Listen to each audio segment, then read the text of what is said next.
Vamos a empezar a hablar sobre arterial. Recordar que en este contenido tenemos dos conceptos distintos. Por un lado tenemos la presión sanguínea, por otro lado vamos a tener la tensión arterial.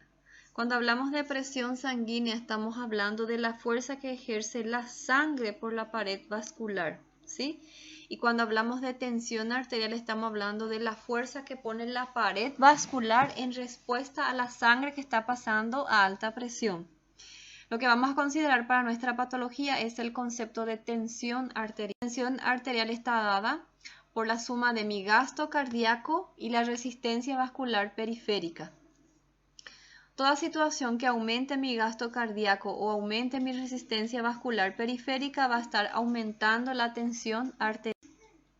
Para que yo le considere a mi paciente hipertenso, él necesita no solamente tener un evento de aumento de la presión arterial, esa tensión tiene que estar aumentada de forma sostenida, ¿sí? Por un largo periodo para que yo le considere hipertenso. ¿Por qué?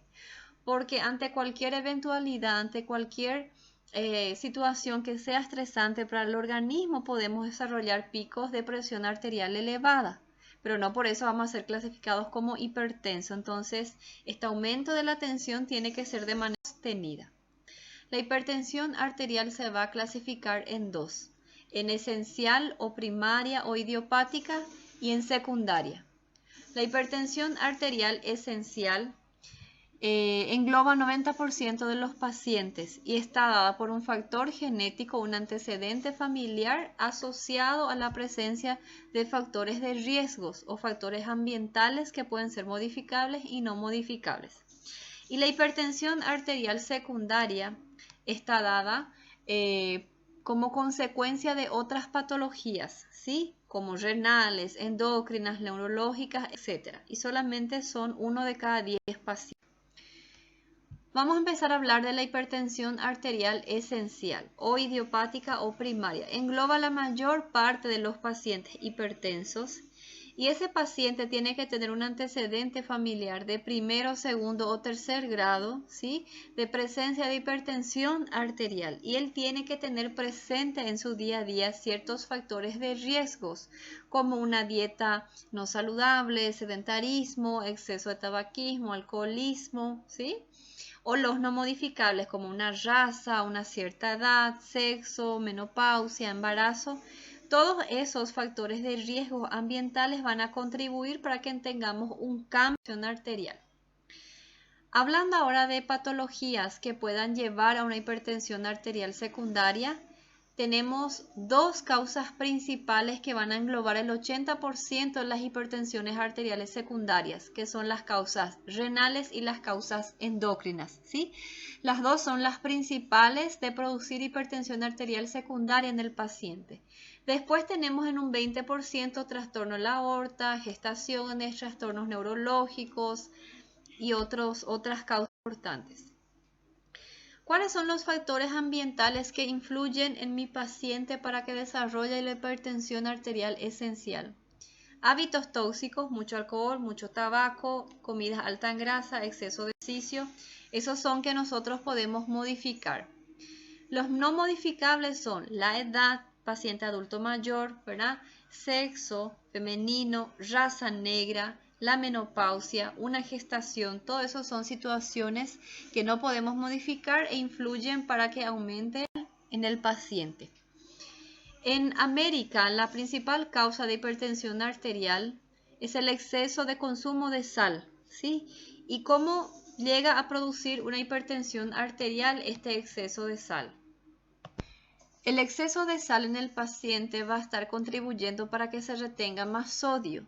Una vez que el paciente el exceso de sal va a contribuir a que se retenga mayor cantidad de agua.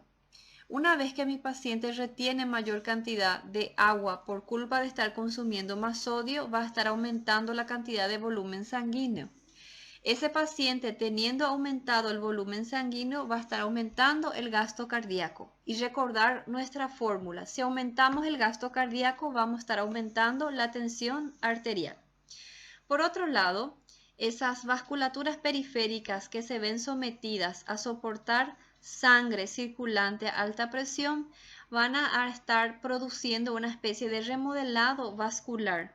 ¿Sí? Van a tener ciertos cambios tróficos en el endotelio, como aumento del tamaño de las fibras musculares lisas, aumento del depósito de colágeno y elastina, ¿sí? Para poder intentar aumentar de grosor esa pared vascular y lograr contener esa circulación de sangre a alta presión. Entonces de a poquito va también aumentando la resistencia vascular periférica y vamos a aumentar nuestra tensión arterial según nuestra.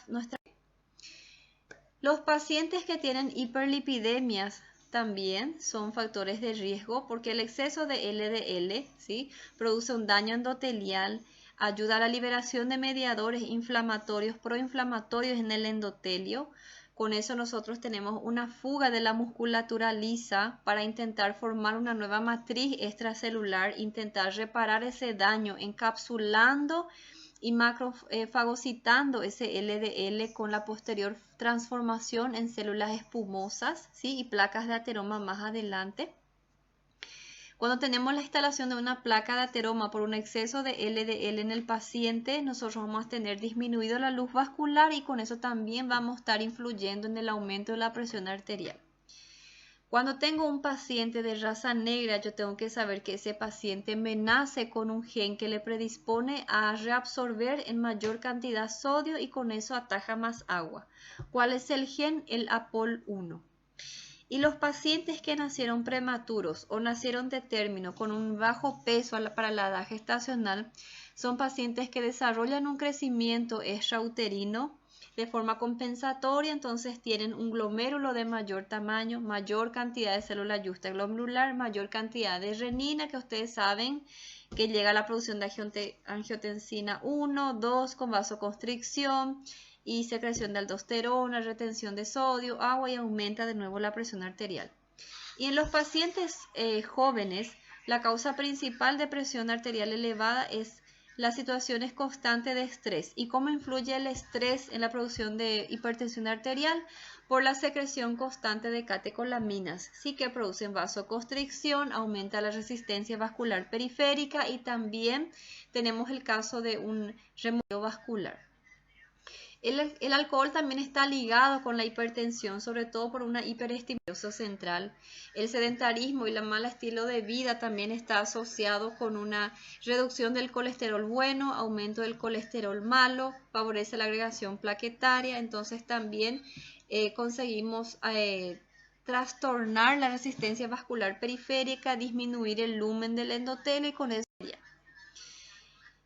según el séptimo y el octavo joint, nosotros podemos clasificar a nuestro paciente en 3.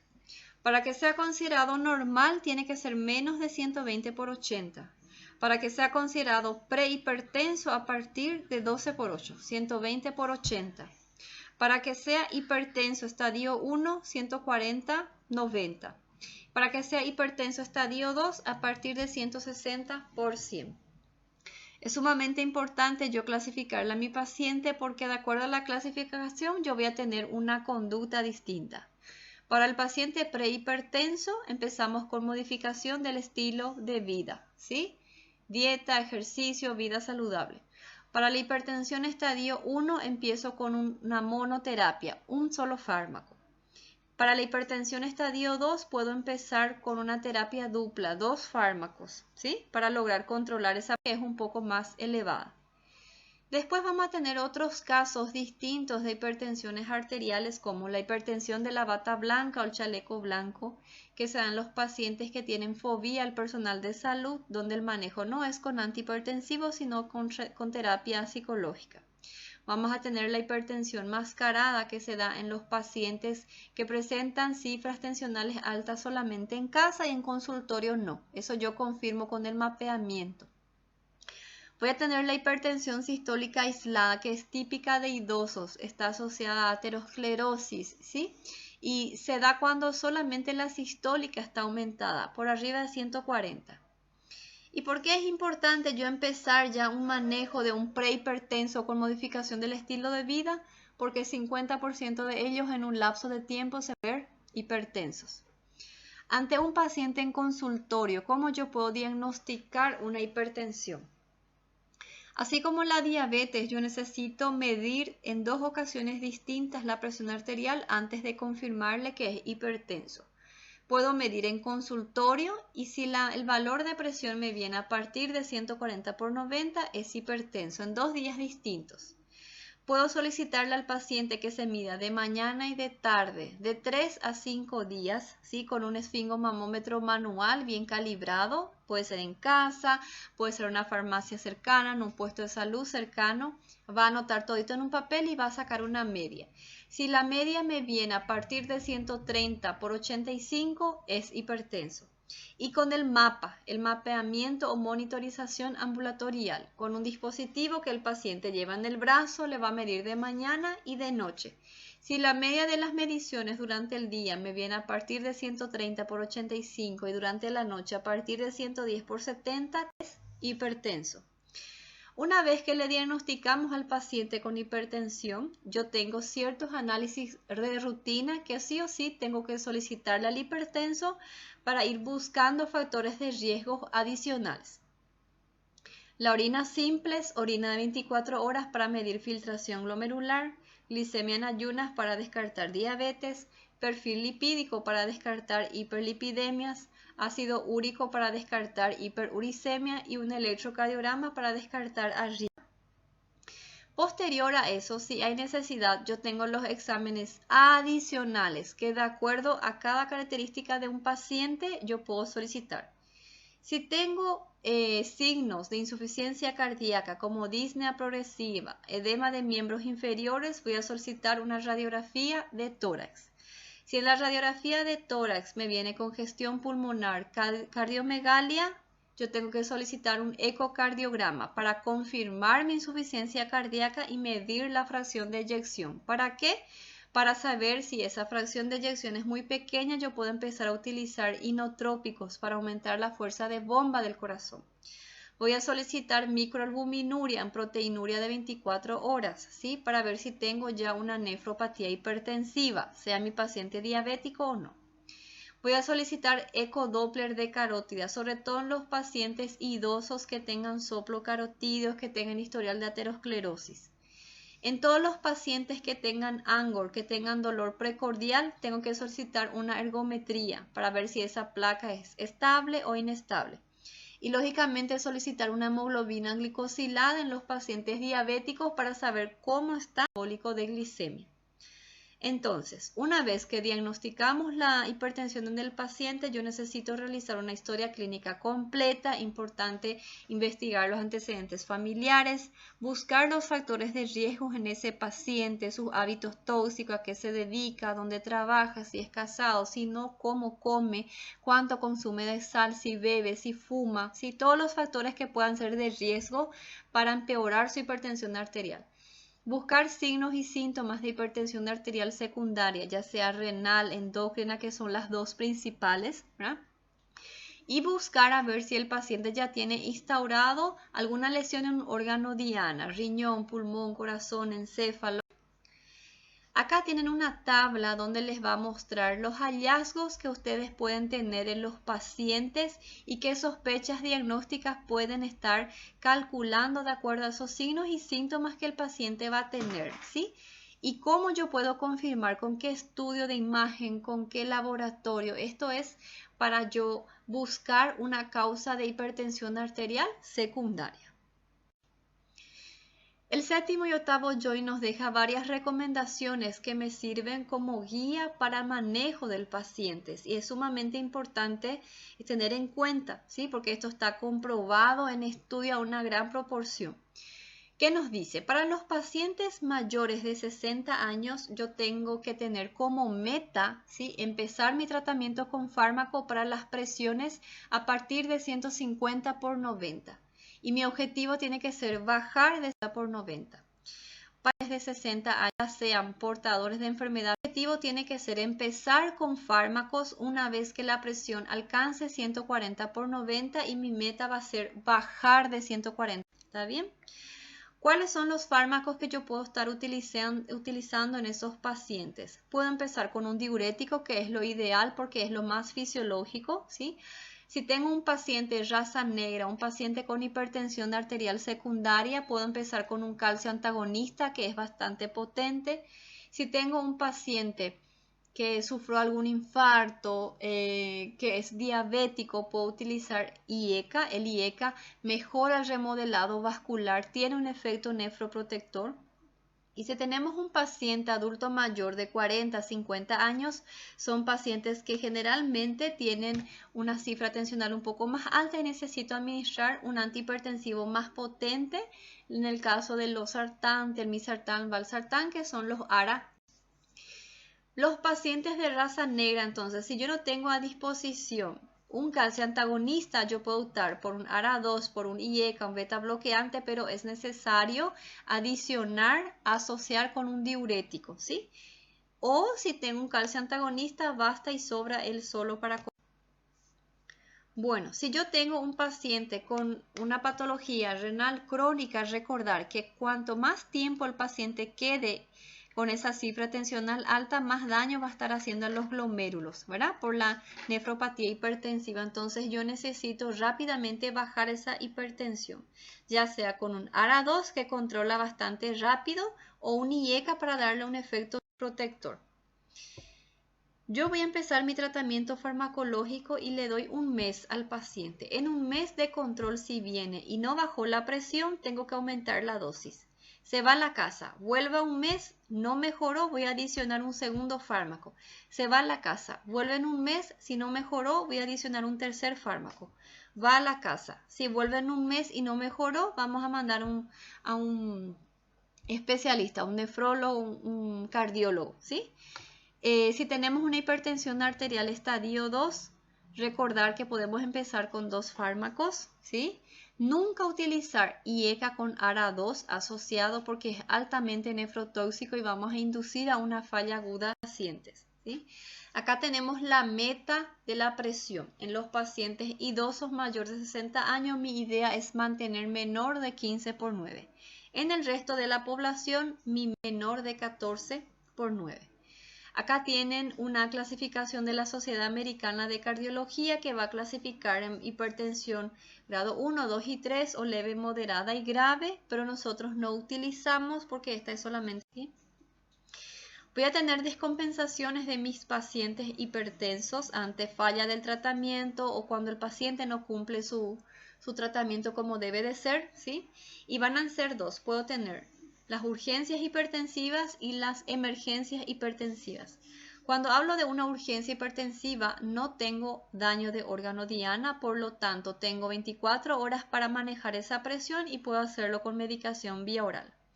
Cuando hablo de una emergencia hipertensiva, ya estoy teniendo en curso un daño en órgano diana, por lo tanto, tengo 1 hora para bajar esa presión arterial y sí o sí tiene que ser con medicación endovenosa.